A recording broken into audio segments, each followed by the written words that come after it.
10 రోజులుగా ఇంత పెద్ద పోరాటం జరుగుతుంటే సహజంగా ప్రజాస్వామిక లక్షణాలున్న ప్రభుత్వం అయితే వారిని పిలవాలి, మాట్లాడాలి, వారి ఆందోళనలను విరమింపజేసే ఆలోచన చేయాలి.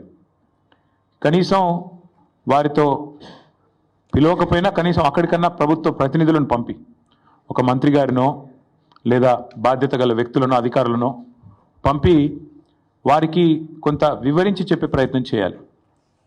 కానీ ఈ ప్రభుత్వ వైఖరి ఎట్లా ఉంది? ఆందోళనలు చేస్తున్న విద్యార్థులను పట్టుకొని గుంటనక్కలు, అక్కడ జింకలు లేవు, గుంటనక్కలు ఉన్నాయని స్వయంగా ముఖ్యమంత్రి గారు మాట్లాడుతున్నారు.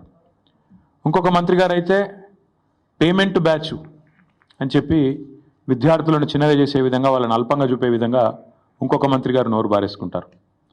ఉప ముఖ్యమంత్రి గారు అక్కడ జంతువులే లేవు, అదంతా ఏఐ జనరేటెడ్, ఆర్టిఫిషియల్ ఇంటెలిజెన్స్ ద్వారా జనరేట్ అయిన ఇమేజెస్ అని తన కృత్రిమ మేధస్సును ఆయన బయట పెట్టుకున్నాడు.